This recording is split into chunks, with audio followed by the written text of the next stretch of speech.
So, hi, how's it going? So, we're talking about this lesson on exercise and the importance. So, kind of a continuation of, working out and discussing the benefits of movement. Movement is just important in general in your body, right? And you're trying to find the right thing because you want to understand, why does GLP have its role? Like, what is the point of exercising? Does it improve your metabolism and weight management? And the answer is yes. Is there certain exercises that can boost your GLP-1? Yes, there are. And what's the routines for you? So obviously that's going to be depending upon your age, 20, 30, 40, 50, 60, 70, 80, 90s. There's some goal there of where you want to be, right? So the goals that I want you to do is first, we're talking about GLP-1s, we're talking about improving the overall hormone in the gut that regulates appetite, helps with the blood sugar, insulin sensitivity. We discussed this before, and how it helps with weight management so that we can prevent that chronic illness within the body. And how do you do that, right? So that takes time. That's not like a one size fits all. But exercise plays a huge role. So physical exercise in the body will help secrete more GLP-1 naturally. It will help with your overall insulin sensitivity. It will improve your appetite, cravings, and your blood sugar. It enhances the metabolism and the energy levels. I mean, this is because when you're getting to what you need, your body is like, oh, wait, I need to do X, Y, Z. So ways to do that, depending upon where you are. Let's start with just brisk walking. That is very helpful. Cycling, swimming, dancing, just that alone will move your circulatory system and build up some more GLP-1 naturally.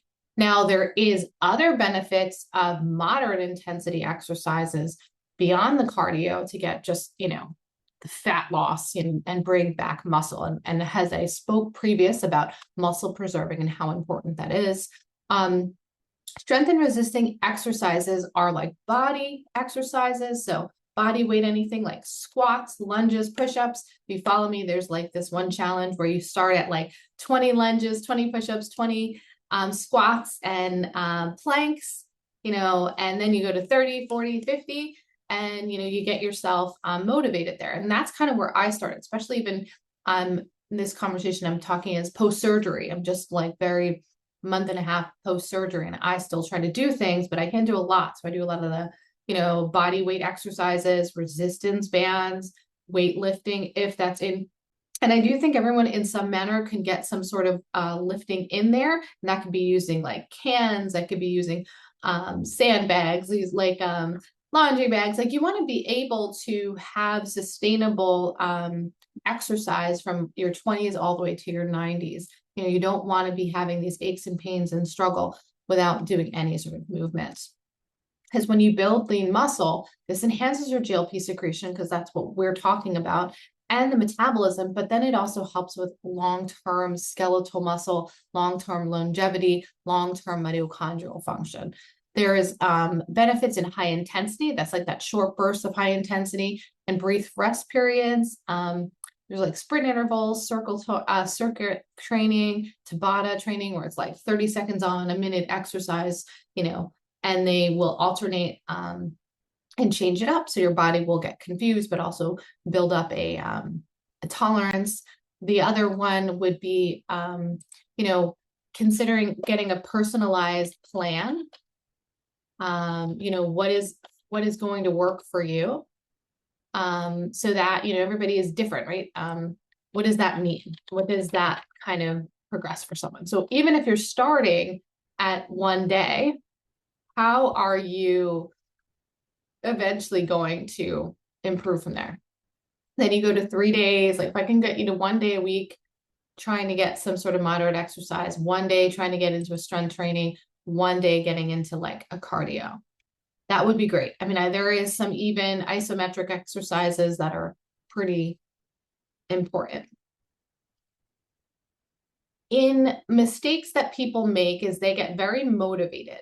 Instead of thinking long-term and sustainable, people become overtrained. They overtrain, they get too excited and they do too much.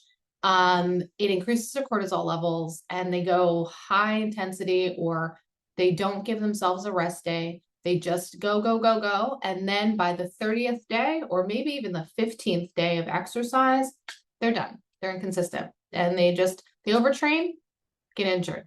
They're inconsistent. They only take exercise and they stop, and they exercise and they stop. So when you're doing that to your body's not going to build up a GLP.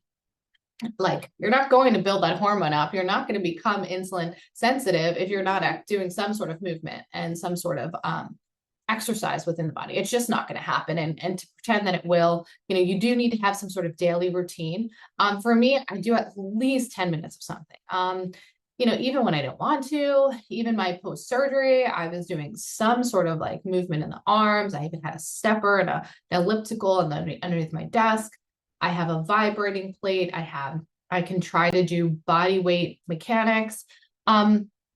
It's one of those things where it's like, this is the long-term thinking. And then of course there's that next level where you're going to start, progressing your exercise, do an exercise meal plan. You're going to have leg day, arm day, more of it into that. Then you can get into more aggressive training. Hey, that might be where you are, but I'm just trying to just talk to you as, hey, let's get to the baseline so that we can maintain and preserve what we have and the weight that we are and feel good in our bodies.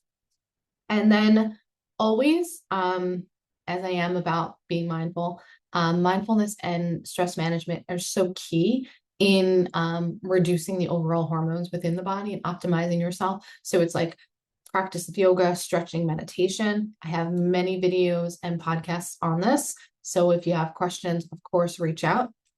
I would be glad to talk to you more and more about this, because you would benefit, right? And then overall, like, how are you managing? What is that for you? How do you feel that you can get your optimal self? What does that look for you? That could mean, because they got to think about it. We're talking metabolism, we're talking weight management, we're talking about where you lie so you don't get into these plateaus. Where's the consistency? Where's the balance? It's doable. I promise you. I mean, I will give you meal plans and, shopping lists and exercises that you might be able to do. Granted, that's different for everyone, but look at it like if you just implement a couple of these steps, you would be so surprised on how much you could do for yourself. So like, we're talking, exercise, you're boosting that, your GLP-1, but you're also trying to improve your overall support of your body, right? So like, when you're moving, you're increasing insulin sensitivity, which helps prevent fat storage. When you're moving, you're enhancing fat oxidation, which supports weight loss. When you're relaxing and doing some stress management, you're preventing that belly fat accumulation, which we had talked about previous. And when you support muscle growth, like doing some sort of resistance training or body weight practice into your exercising, you increase your calorie fat burn and also skeletal muscle and longevity with mitochondrial function, which I'll discuss in another course, but just touching base on that. So it is quite important to do this, strength training for sure. I mean, it's definitely paramount. Why it's important. And here are some ideas that you can do for strength training. Okay. Like I said, the body weight one. So that would be squats. So squats activates the large muscle groups within the body. Why we're doing strength training, builds lean muscle. Why would we do this? Because it increases our resting metabolic rate, which helps burn more calories. Why would we want to do strength training? We want to reduce the insulin resistance within the body and help regulate the sugar and prevent fat storage. And it also obviously increases your GLP response, which helps with appetite control, which is why we're discussing. Now, different techniques, and I will, like I said, put in some exercise options, strength techniques, squats, deadlifts. If you know what that is, I will put an info on that, but you can do those. push-ups, full body, or even on the knees, helps with full body strength. You could do squats, you could do planks, and different techniques on that end. Cardio. Now that's different for each person. I'd say at least, a 20 minutes or 15 minutes, even if you could do that.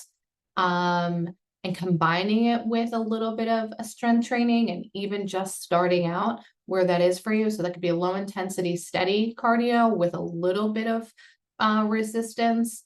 That's anything from like walking, cycling, swimming, like I had spoken about, and that helps with overall fat oxidation and cardio.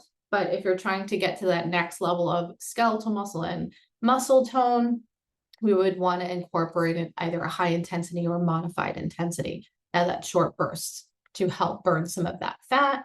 If you can put in a combination of like a HIIT or moderate training with a low intensity daily movement, that's a great start. Now, daily movements and a non-exercise activity thermogenesis, what this means is that you're putting in an exercise that's not really something that you would think is like working, but it's helpful. So you've got exercise, and then you've got this, they call it a NEAT. So non-exercise activity thermogenesis, which is the way your body's calorie burns throughout the day. So you're just doing regular activity that will help you burn calories. And it's basically incorporating exercise into your life without actually saying it's exercise. So it's things like I'm walking 7 to 10,000 steps a day. I'm standing versus sitting. I'm up, I'm down. You have a standing desk versus just sitting desk. You have a cycling or a elliptical underneath your desk. You have a walker by where you're working. You walk during lunch. You take the stairs in your work instead of taking the elevator. You clean your house, you're gardening, you do grocery shopping. You park farther away your car so that you know where you could get a little bit more movement. Like I said, a standing desk is used. You take breaks. The research has shown recently, just doing 10 squats a day, every 45 minutes. 10 squats every 45 minutes can help reduce the insulin resistance. And that has to do because you're using the large muscles within the body. So when you're combining non-exercise activities plus a little bit of your daily activity movement, you will do excellent. Now it's just getting yourself motivated to do that and get yourself sustainable. So just try to keep it simple in the beginning. As I tell people, try to keep it as simple in the beginning. Initially, maybe you might not be able to do strength training 3 times a week. You can do it once. If you can do a cardio once, if you do daily movement, that's one it's non-negotiable. So the daily movement and the kind of incorporating some of those easy ways to exercise or move around, you just try to do that for your day. And then obviously you grow on that. It will be sustainable long-term. There's many more things that we can talk about when it comes to exercise. I haven't even talked about the VO2 max within the body, which is your body's metabolic rate and breathing.